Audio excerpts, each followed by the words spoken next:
이사야서 26장 1절에서 10절까지입니다. 26장 1절에서 10절까지 우리 한 절씩 돌아가면서 읽겠습니다.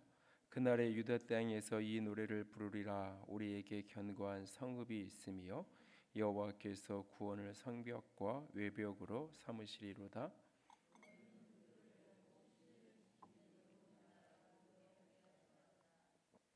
주께서 심지가 견고한 자를 평강하고 평강하도록 지키시리니 이는 그가 주를 신뢰함이니이다.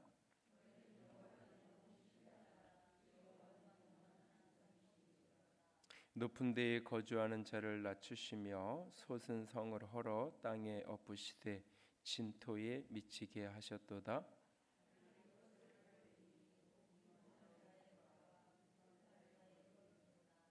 의인의 길은 정직함이여 정직하신 주께서 의인의 첩경을 평탄하게 하시도다.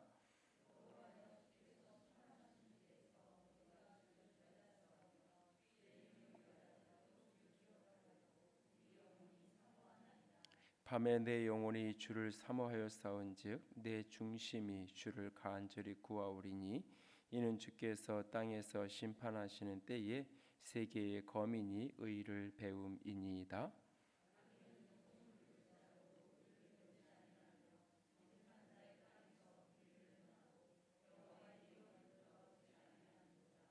아멘. 어린아이 같다라고 하는 말, 그 표현이 어떤 문맥이나 어떤 상황에서 어떻게 쓰여지냐에 따라서 이게 긍정의 표현이 되기도 하고 부정의 표현이 되기도 합니다. 제가 이렇게 직간접적으로 관련 있는 그 파이디언 선교의 이렇게 회지처럼 나오던 그 회보에 보면 그 타이틀이 어린아이 같이 이렇게 되어 있는 것을 보는데, 어린아이 같다라고 하는 말, 이 성경은 때로는 그 어린아이 같음을 부정적으로 이야기하면서 그 어린아이의 일들을 버리라고 이야기하기도 하고, 또 어떤 곳에서는 너희가 어린아이 같지 않으면 하나님의 나라에 들어갈 수 없다라고까지 합니다. 대표적으로 고린도전서 13장을 보면 우리에게 이 사랑에 대한 이야기를 쭉 하는 문맥 속에서 어린아이의 일을 버리라라고 말하고 있어요. 어린아이와 같은 행동, 어린아이와 같은 모습, 그것이 우리에게서 벗어져야 된다. 그래서 우리가 주님 안에서 장성한 자로 끊임없이 자라가야 된다. 영적인 어른으로, 성인으로. 그러니까 이런 이야기가 고린도전서, 에베소서에도 이렇게 여러 그 이미지가 반복이 되는 것을 보게 되는데요. 이 어린아이 같다는 말을 부정적인 언급으로 할 때 그 핵심적인 내용은 뭐냐면 자기 중심성을 이야기하는 거예요. 어린아이 같다라고 말할 때 그 핵심 요소, 그 일들을 빨리 벗어버려라라고 하는 것, 자기 중심성. 어떤 게 좋은 거냐 나쁜 거냐, 나한테 잘해주는 사람은 좋은 사람이고 나한테 그렇지 못한 사람은 나쁜 사람이고, 그러니까 자기 중심으로 모든 것을 판단하고 모든 것을 행동하려는 그런 어떤 모습을 대표적으로 어린아이 같다. 진리를 따라서 하나님의 말씀을 따라서 판단하는 것이 아니라 자기 중심으로. 그러다 보니까 쉽게 다투고 쉽게 시기하고 질투하고 쉽게 분쟁하고, 자기 중심으로 모두가 나에게 맞춰줘야 되는데 그렇게 모두가 나를 맞춰주는 게 아니잖아요. 그러니까 거기에서 끊임없이 갈등과 충돌이, 나는 누군가에게 맞추려 하지 않으면서 상대방이 나한테 50을 맞추면 나도 50을 맞추고, 뭐 5대 5는 안 되더라도 적어도 뭐 상대방이 6, 7개를 나한테 맞춰주면 나는 2, 3개는 상대방에게 맞춰주는 게 있어야 되잖아요. 그렇지 않고 끊임없이 나만에게 맞춰달라고 할수록 그게 결국 어린아이의 모습이죠. 성인이 된다, 어른이 된다라고 말하는 것은 바로 그 자기중심성을 꺾고 자기를 포기하고 그것을 이렇게 내려놓을 수 있는, 그러면서 이렇게 섬기고 나눌 수 있는, 그것을 이렇게 장성한 자가 된다, 어른이 된다고 얘기하는 거죠. 그래서 성경이 어린아이의 일을 버려라. 그러면서 그 속에 늘 어린아이 같은 자기중심성, 쉽게 요동하고 쉽게 변덕하고 쉽게 다투고 시기하는 그런 모습을 버려야 된다는 측면에서 어린아이 같다라는 표현을 쓰기도 합니다. 그러나 또 반대로 예수님은 이 어린아이 같다라는 이 표현을 긍정문으로 쓰셨죠. 그러면서 이렇게 어린아이를 이렇게 앞에 세우시면서 예수님이 하시는 말씀이 너희가 이 어린아이처럼 하나님 나라를 받들지 않으면 너희가 결단코 천국에 들어갈 수 없다라고 이 어린아이와 같아야 된다. 그렇게 하나님을 받드는 자가 되어야 된다라고 말하고 있어요. 특별히 제자들이 이렇게 서로가 높아지면서 서로가 좋은 자리를 차지하고 서로가 대접받고 그런 어떤 관계 속에서 제자들이 다투고 있는 그 모습 속에서 예수님은 어린아이에 대한 이야기를 합니다. 그 속에서 그 어린아이에 대한 이야기는 표면적으로는 그것이 겸손을 이야기하는 거예요. 그러나 더 깊은 이야기는 무슨 얘기를 하는 거냐면 겸손한 사람의 핵심은 의존적이에요. 그러니까 어린아이 같아야 된다라고 말할 때 그 어린아이의 특성은 의존적이어야 된다는 거예요. 하나님께 끊임없이 의존되어야 되는, 어린아이처럼 부모에게 의존되어지는, 그렇게 의존되어지기 위해서는 거기에 가장 중요한 요소가 있는데 그것은 뭐냐면 신뢰죠. 내가 부모를 신뢰하기 때문에 거기에 내가 의존을 하는 거예요. 내가 하나님을 신뢰하기에 하나님께 의존을 하는 거예요. 그러니까는 애 어른 같다. 가끔 이제 이제 교인들 가정에도 그런 경우를 보는데 아이가 나이답지 않게 이렇게 어른스럽게 행동을 하고 이렇게 부모를 많이 잘 돕고 이런 경우 그게 아이가 철이 일찍 들어서 성숙해서 그와 같은 반응이 나타나는 경우가 하나 있고 그러면 그거는 긍정적인 모습으로 아이가 이렇게 성숙하고 잘 자라가는 자기 중심성을 일찍 자꾸 깨는 그런 모습을 보면서 이렇게 성숙하고 자라는 것을 보면서 감사해야 될 일이지만 그것이 어떤 경우는 형태는 비슷하게 나타나는데 어떤 경우는 엄마를 신뢰하지는 못하는 거예요. 늘 엄마가 불안하고 걱정의 대상인 거예요. 그러다 보니까 엄마한테 얘기하기보다는 자기가 챙겨야 되고 동생들도 자기가 더 이렇게 돌봐야 돼. 그런 식이 되는 거예요. 그게 철이 일찍 들어서 그런 게 아니라 불안해서 엄마를 신뢰하지 못하는 불안감이 그 불신이 일찍 그렇게 뭔가를 하게끔 만드는 거죠. 그것은 사실은 자신은 성숙하지 못했음에도 불구하고 의지할 수 있는 대상, 기대할 수 있는 대상이 없기 때문에 성숙한 것처럼 나타나는 거예요.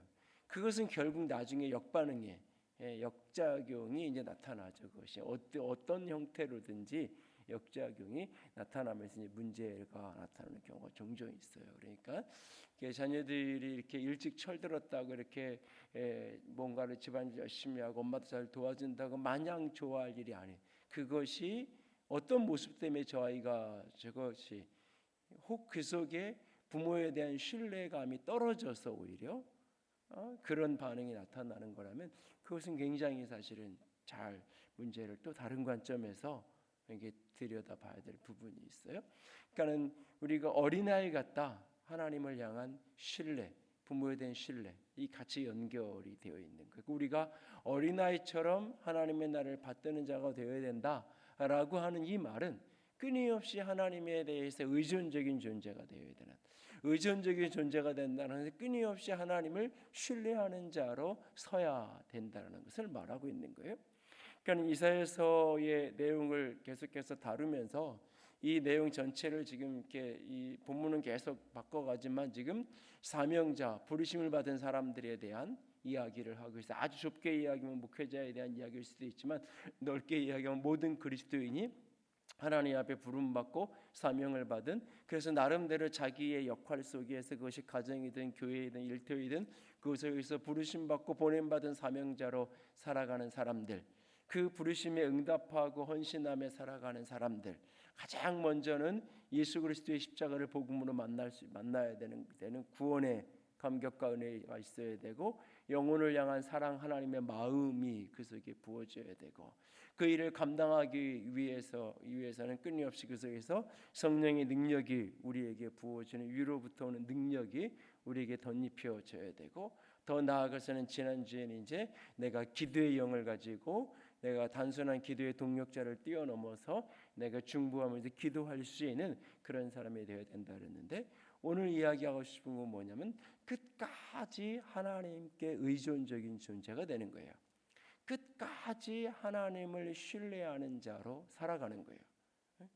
그러니까는 역설적이게도 많은 신앙인들의 모습 속에서 나타날 수 있는 지극히 왜곡된 모습 중에 하나가 신앙을 하면 할수록 신앙을 믿음으로 하지 않고 경험으로 하게 되는, 교회 생활을 하면 할수록 말씀을 따라서 하나님께서 인도하시는 이끄심을 따라 살아가는 것이 아니라 자기가 해온 과거의 경험과 자기가 겪은 것을 근거로 해서 신앙할 수 있는 위험성을 가질 수 있어요.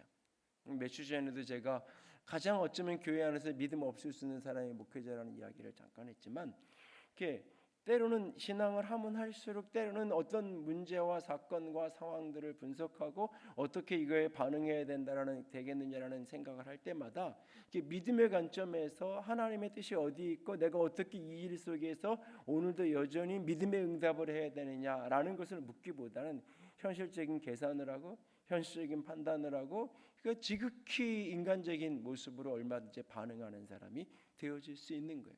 그래서 신앙을 하면 할수록 우리가 이 어린아이 같은, 그러니까 자기 중심성은 끊임없이 벗어던져서 하나님 앞에 영적으로 성숙한 자가 되어야 되지만, 성숙한 자가 되는 그 깊이만큼 하나님을 향해 끊임없이 의존적이 되어지는, 하나님을 끝까지 신뢰하고 끝까지 하나님을 향한 믿음의 손길을 놓지 않고 살아가는 사람이 되어야 할 것입니다.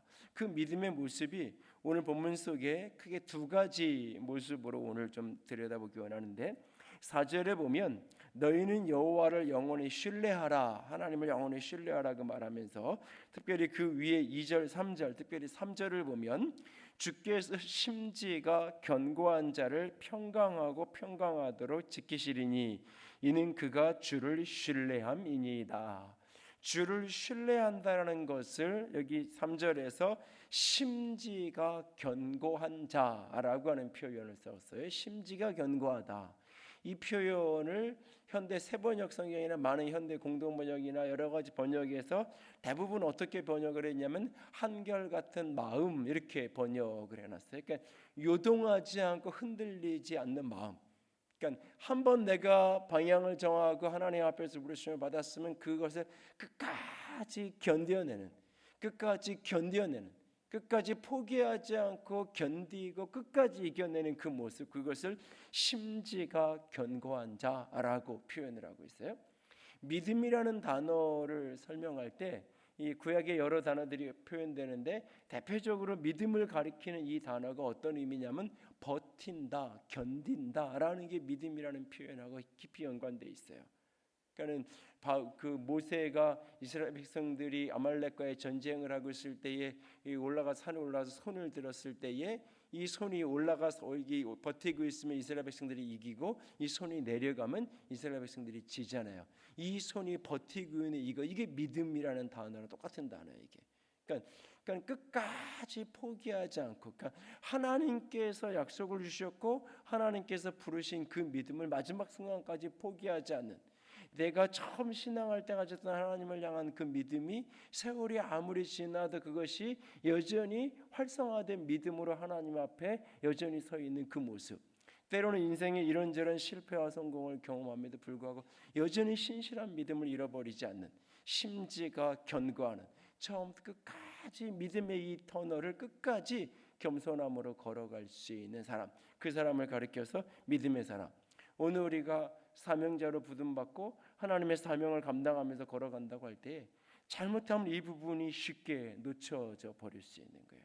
분명히 내가 이 일을 시작할 때는 하나님의 사명으로 시작했고 하나님께 헌신하며 시작했다고 말하는데 그 일을 가는 과정 속에서 끊임없이 인간의 생각과 인간의 사고와 판단이 들어오기 시작하면서 믿음이 점점 그 속에서 사라져 버리는 그런 모습들을 왕왕 볼 수가 있어요. 우리의 모습 속에서. 그러니까 사실 오랫동안 이렇게 대학이나 대학원의 동기나 이렇게 그런 친구들을 잘 못 만나다가 요즘에 이제 작년 올해 좀 이렇게 연락이 돼서 이렇게 좀 모임들 있으면 좀 나가보고 그러는데, 그 전에는 뭐 많은 친구들이 다 이제 부교육자 생활을 하든지 외국 나가서 유학 생활을 하든지 뭐 이런 상편이어서 시간을 빼는 게 어렵고, 또 아이들이 더 어리니까 월요일 하루 쉬어도 이제 집안에 뭐 좀 이렇게 도와야 되고 뭐 이런 식이 돼서 이렇게 잘 시간들도 못 내고 그러다가 이제 조금 이제 시간 여유가 조금 이렇게 만들어져서 이렇게 이런저런 일들로 이렇게 만날 때가 그 얘기 들어보면, 그러니까는 그러면서 이렇게 여러 가지 모습들을 느끼는 건데, 오래전에 제가 이렇게 목회자들 모임이나 이런 데를 이렇게 좀 이렇게 가다가 이렇게 어느 순간부터 이렇게 잘 안 가려고 했던 이유 중에 하나가, 거기서 나누어지는 대화들이 그때 당시만 해도 제가 이제 어린 축에 속하고 그랬으니까 이렇게 보면 그게 이렇게 믿음의 이야기들이 나누어지는 게 아니라, 우리 교회가 이렇게 잘 안 되는 이유는 옆에 큰 교회가 들어와서 이렇게 버스로 다 이렇게 데리고 막 가고, 그래서 교회가 이렇게 교인들이 없고 안 되고 이런 식으로, 그러니까 자꾸 인간적인 이야기만 하는 게, 그게 어느 정도는 맞는 이야기일 있어요. 맞는 이야기일 수 있어요, 분명히. 근데 그런 이야기를 이렇게 듣고 자꾸 그러는 게 좀 힘들고, 뭐 여러 몇 가지 이유가 있는데 그런 것 때문에 좀 이렇게 한 번 두 번 가다가 안 가고 그랬었는데, 이제 뭐 이제 동기들이나 이런 친구들은 이제 그런 얘기하면 이제 대놓고 뭐 이런저런 이야기, 솔직한 이야기도 하고, 그러면 안 된다는 이야기도 하고, 뭐 좋은 얘기 안 좋은 얘기 편하게 할 수 있는 관계들이니까, 그러니까 어렸을 때 친구들이니까 이제 이야기들을 주고받을 수 있으니까 만나면 이런 이야기 저런 이야기들을 나눌 때가 있는데, 잘못하면 그러니까 끊임없이 불안하고 걱정하면서 그 생각을 하게 돼요. 오래전에 그 안결 엄마가 이렇게 이 후배들 모임 이렇게 있을 때 사모들 이렇게 둘러앉아 있을 때 얘기를 하면서 갔다 와서 하는 얘기 중에 하나가, 거기 있는 그때 부교육 같이 있던 대부분의 부교육자들이었는데, 친구들이 대부분 한국에서 손꼽는, 우리 교단에서 제일 큰 교회부터 손꼽는 누구나 다 부교육자로 가고 싶은 강남에 있는 대표적인 교회들에서 부목사 생활하고 뭐 그러던 친구들이야. 근데 이제 거기서 한 얘기들 중에, 사모들끼리 앉아서 한 이야기 중에 하나가 뭐냐면, 그 교회 가면 우리들이 다 이제 저소득층인 거예요. 그 교회 가서 이렇게 앉아 있으면 이제 교육자들이 다 사실은, 그러니까 이제 앉아가지고 하는 이야기가 애들 교육, 특별히 이제 거기서 이제 그 강남에서 살다 보니까 똑같은 학원을 보내도 학원비가 비싸고, 뭐 이게 이제 그렇다고 자기 철학이 있어서 그거 딱 없이 딱 할 수 있으면 되는데 그것도 아닌 거고, 그러니까는 목회자들이라고 사모들이라고 모여 앉았는데 거기서 하는 이야기는 애들 걱정, 애들 어떻게 학원을 보내야 되고 이 걱정만 하고 있는 그 모습, 이게 뭘까? 이게 그런 이야기를 갖다 와서 이런저런 이야기를 같이 나누면서, 그러니까는 어떤 의미에서 우리가 분명히 하나님 앞에 그 모든 것을 내려놓고 시작을 한 건데, 목회자로 부름받고 내가 헌신하면서 가겠다고 결정하는 그 순간, 그게 목적이었으면, 돈이 목적이었으면 그걸 해야죠. 다른 걸 해야죠. 돈을 버는 사업을 해야죠. 사실 어쩌면. 근데 이게 그렇게 시작 안 했음에도 불구하고 가면서 나도 모르게 그 걱정이 들어오죠. 이게 근데 누구나 다 마찬가지인 거예요. 누구에게나. 믿음으로 시작하지만 어느 시점 넘어가면서부터 자꾸 인간적인 판단과 생각이 들어오기 시작해요. 이게 근데 나이가 먹으면 먹을수록 더 이게 여유가 생기고 믿음이 더 강화되면 좋겠는데, 그럴수록 시행착오를 하면 안 되잖아요. 조금이라도 어렸을 때는 한번 뒤집어 엎어도 뭐 다시 시작하면 되고, 거기서부터 처음부터 시작하면 되고, 이런 생각을 하게 되는데, 가면 갈수록 그런 생각을 못 해요. 그러다 보니까 다 믿음의 사고로 판단하고, 이 속에서 하나님이 원하시는 게 무엇일까를 묻고 반응하고 걸어가기보다는 끊임없이 인간적인 사고와 인간적인 판단만을 할 수 있게 되는 거예요. 끊임없이 저도 애를 쓰려고 자꾸 하는 것 중에 하나가 뭐냐면, 이게 뭐 그 장로님들 모여서 이렇게 회의를 하고 뭘 할까 말까 이런 얘기를 할 때마다 돈 얘기를 제일 늦게 하자고 자꾸 그런 얘기를 하거든요. 그러니까 돈 얘기부터 딱 하기 시작하면, 돈이 딱 기준이 되기 시작하면 그 재정 지금 상태 딱 보고 그거를 기준으로 된다 안 돼, 이게 보통 그게 중요한 기준일 수는 있는데, 그게 잘못하면 전부가 될 수 있는, 나도 모르게. 그러니까 제일 늦게 마지막에 방향을 정해놓고 그 다음에 이걸 하려면 뭐 정 안 되면 그냥 뭐 여기도 땅 사놓고 한 6년 7년 그냥 뭐 나도 그랬지만 돈 없으면 기다리면 되는 거예요. 그냥 안 되면 그냥 놔둬 가고 안 나면 안 나면 대로 놔두면 되는 거고. 그런데 미리 다 이렇게 끌어안고 모든 것이 완벽하게 되고 나면 시작을 한 그거는 그러니까 물론 그 속에서 우리가 지혜도 필요하고 합리적으로 이해하고 계산을 다 해야 돼요. 그런데 그 너머에 가장 중요한 게 믿음의 사고 방식을 우리가 놓치면 안 돼요. 근데 우리가 자꾸 가다 보면 자꾸 나도 모르게 믿음의 사고 방식을 잃어버리게 되었죠. 하나님 앞에서 우리가 끝까지 심지가 견고한 자를 평강하도록 하신다. 그러니까 처음 내가 가졌던 그 믿음의 마음을 끝까지 믿음을 지속해가는 그 믿음의 지속성, 끝까지 버티고 견뎌갈 수 있는 힘이 저와 여러분에게 있기를 원합니다. 나이를 먹어갈수록 내가 오히려 교회에 봉사할 때 하면 할수록 그 속에서 끊임없이 믿음으로 우리가 그것을 감당해가고 믿음으로 풀어가고 믿음으로 헌신해 갈 수 있는 우리가 될 수 있기를 원합니다. 두 번째로 믿음의 모습이 한 가지 더 나타나는 게 여러 가지 모습이 본문에 있는데 그 중에 하나를 더 보면 9절에 보면 밤에 내 영혼이 주를 사모하여 싸운즉 내 중심이 주를 간절히 구하오리니. 인생의 밤이 찾아왔을 때 내 영혼의 주를 간절히 사모하고 내 중심이 주를 간절히 구한다라고 말하고 있어요. 인생의 밤이 찾아왔을 때, 인생의 어둠이 찾아왔을 때, 그때 하나님을 깊이 들여다보고 하나님을 전심으로 찾는 거예요. 그리고 그 속에서 하나님을 붙들고 다시 믿음의 길을 걸어가는 거예요. 누구나 믿음의 여정 속에서 인생의 어두운 순간을 만나게 돼 있어요. 누구나 인생의 어두움의 밤을 누구나 다 지나가야 돼요. 그게 한 번만 지나가는 게 아니라 때로는 이렇게 저렇게 문득문득 우리에게 찾아올 때가 있어요. 그때 내가 지나온 삶이 후회스러운 삶이 아니라, 내가 지나온 삶이 잘못된 삶이 아니라 그 자리에서 다시 하나님 앞에 깊이 엎드려 기도하면서 하나님이 내 인생에 이와 같은 일들을 허락하시고 하나님이 이 모든 일들을 허용하신 이유가 뭘까? 하나님이 일 속에서 우리에게 이 모든 난관들을 직면하게 하신 이유가 뭘까? 하나님 앞에 그 인생의 밤에 주를 사모하고 중심으로 주를 간절히 찾아가는, 욥기서에 보면 밤중에 노래하게 하신다 이런 표현이 있어요. 인생의 어두운 밤에 하나님은 우리에게 노래를 주시는 분이다. 그 어두운 밤에 깊이 하나님을 찾고 엎드릴 때 그 속에서 하나님이 노래할 수 있는 힘과 능력을 우리에게 주신다는 거예요.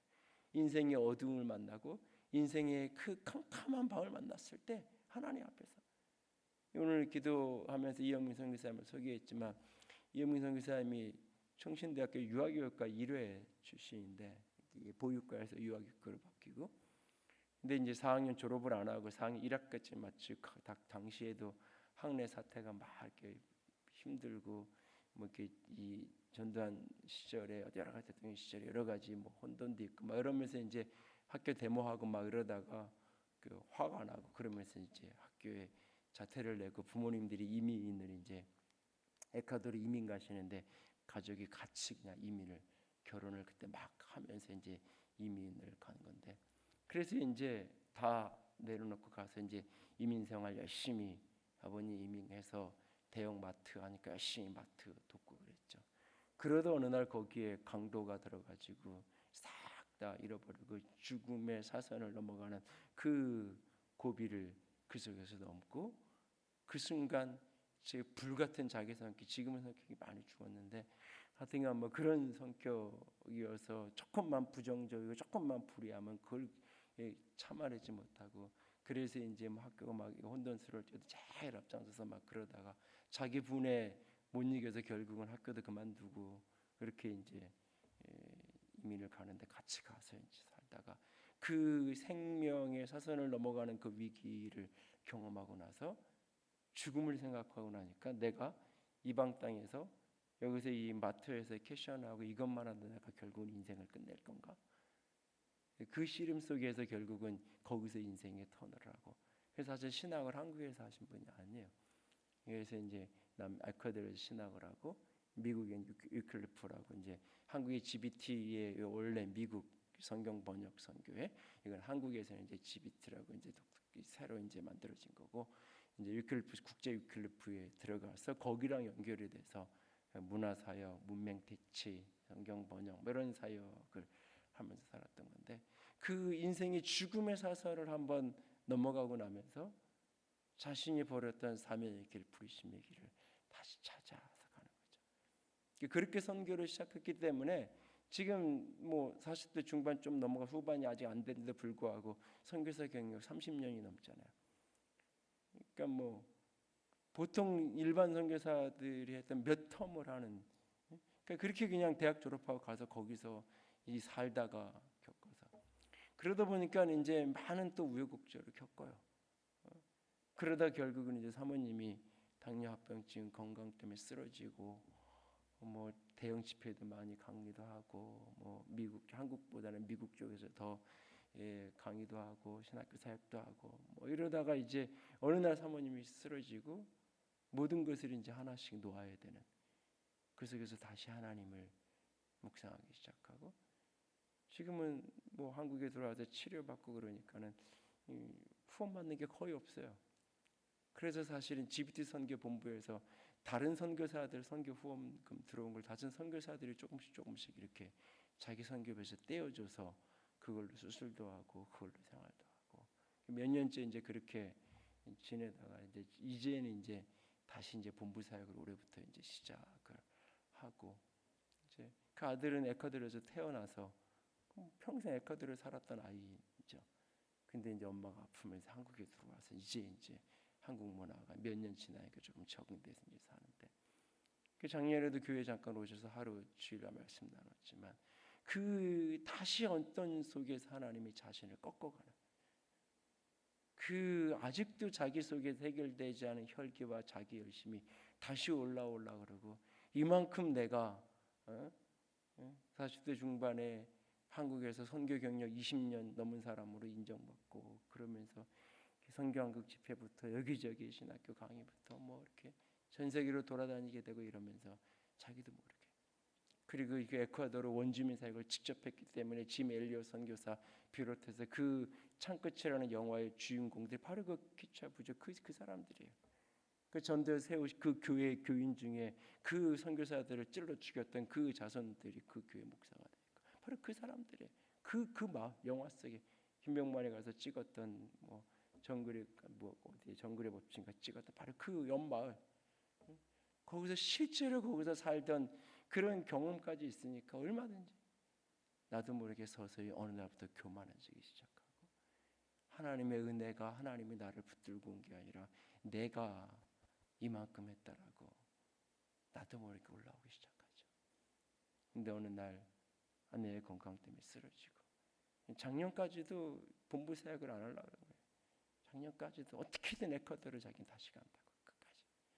근데 결국은 놓고 본부 사역을 시작을 하면서 자기도 남들을 도와주면 내 선교비로 남들 도와주면 도와줬지 다른 선교사들 도움 안 받는다고.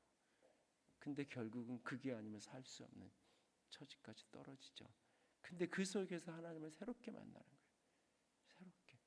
그러면서 아주 작은 것에서부터 감사가 배워지기 시작하고 교회 와셔서 했던 설교의 제목도 무한 감사잖아요.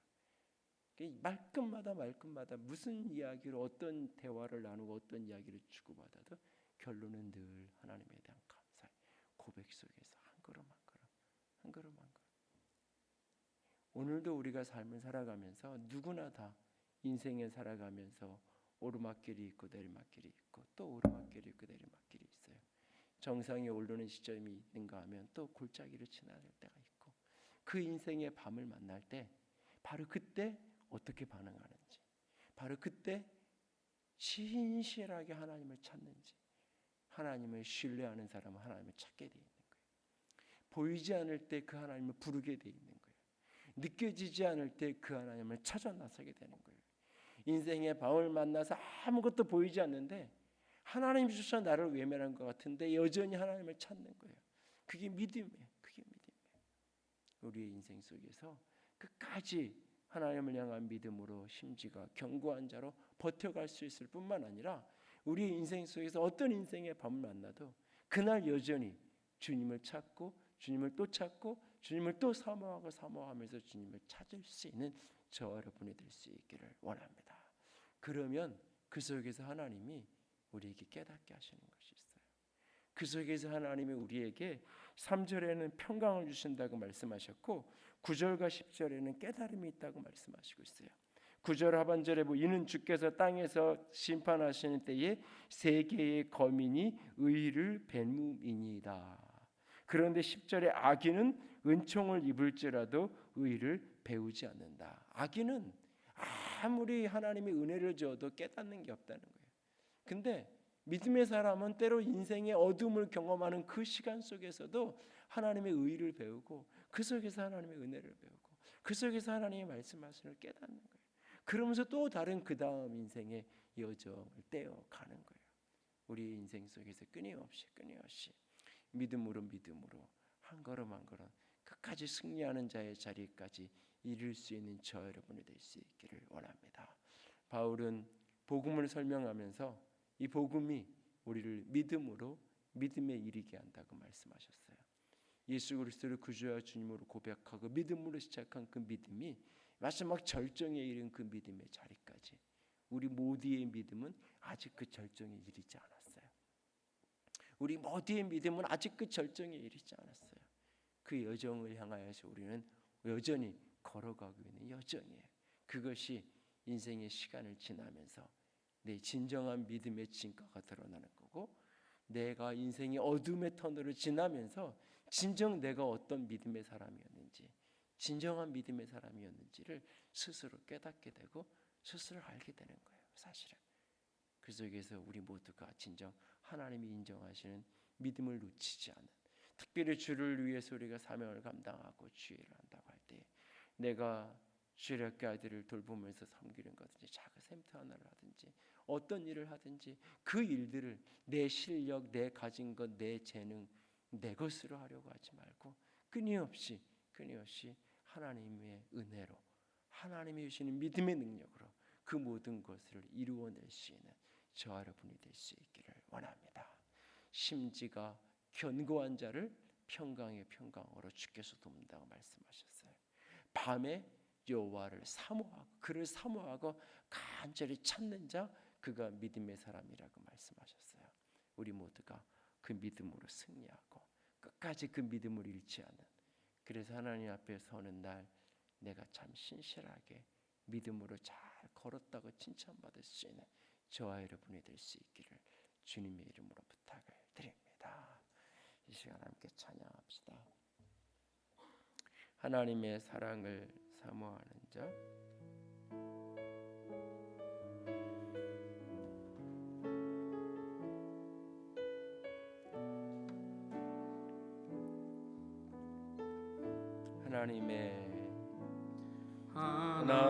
하나님의 사랑을 사모하는 자 하나님의 평안을 바라보는 자 너의 모든 것 창조하신 우리 주님이 너를 얼마나 사랑하시는지 하나님께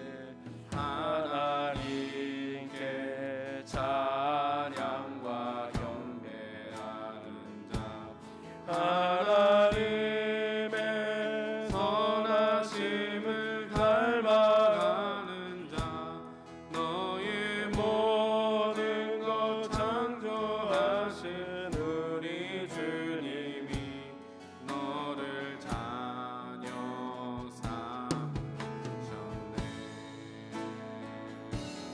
하나님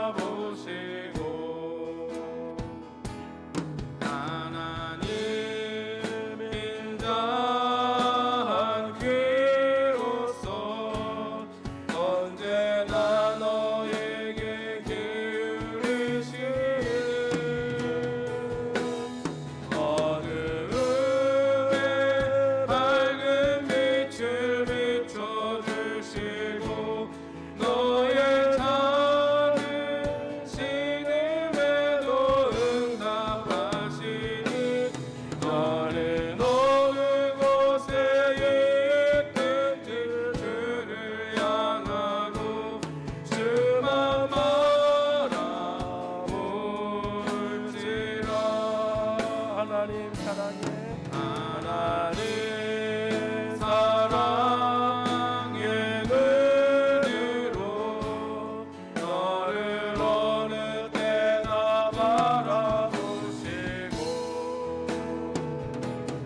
하나님 인자한 귀로서 언제나 너에게 기울이시니 어두움에 밝은 빛을 비춰주시고 너의 작은 신음에도 응답하시니 어느 곳에 있든지 주를 향하고 주만 바라볼지라.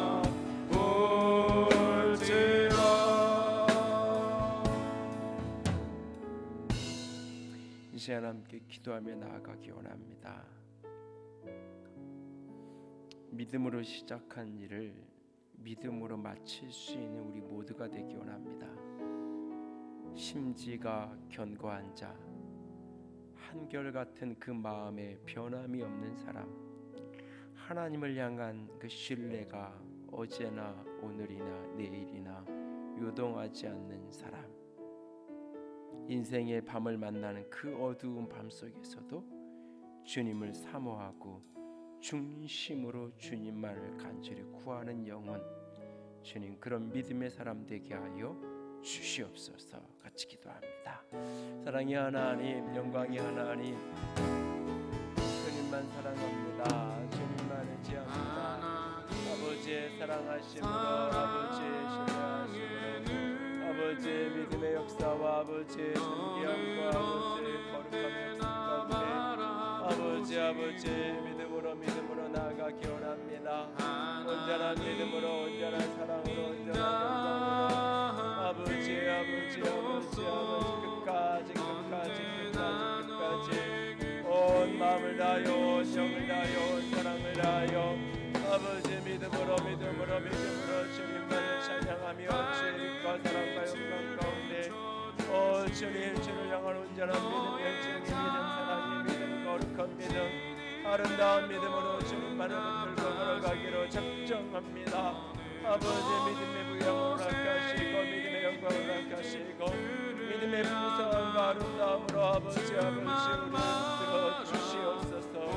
아버지 생명으로, 사랑으로, 거룩함으로, 아름다움으로 주님 우리 모두를 붙들어 주시옵소서. 믿음으로 이끄는 자가 되게 하시고 믿음으로 승리하는 자가 되게 하시고 믿음으로 견디는 자가 되게 하시고 믿음으로 이기는 자가 되게 하시고 믿음의 영광이 있는 자가 되게 하여 주시옵소서. 아버지 붙드시옵소서. 사랑으로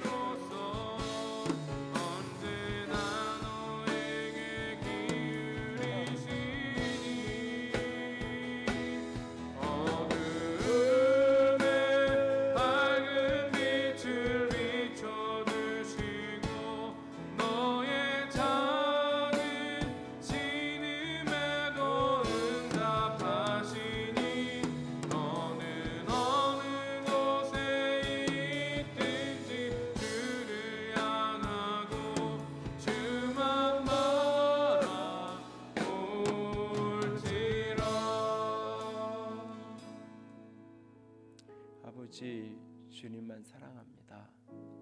아버지를 향한 신뢰를, 아버지를 향한 믿음을 한순간도 놓치지 않는 우리 모두가 되게 하여 주시옵소서. 믿음으로 시작한 여정 끝까지 믿음으로 걸어가게 하시옵고 인생의 밤을 만난 그날에도 주님만을 찾고 주님만을 더 사랑하는 믿음의 아름다운 사람들 되게 하여 주시옵소서. 끝까지 믿음을 지켜낼 수 있는 주의 사람들 되게 원하며 우리 주님 예수님 이름으로 기도드렸습니다. 아멘. 이제는 우리 주 예수 그리스도의 은혜와 하나님 아버지의 놀라우신 사랑하심과 성령 하나님의 교통하시며 기름 부으시는 그 은혜가 오늘도 믿음으로 끝까지 믿음의 경주를 다하기는 자가 되기를 소원하고 작정하는 모든 이들 위해 이제로부터 영원토록 함께 있을지어다. 아멘.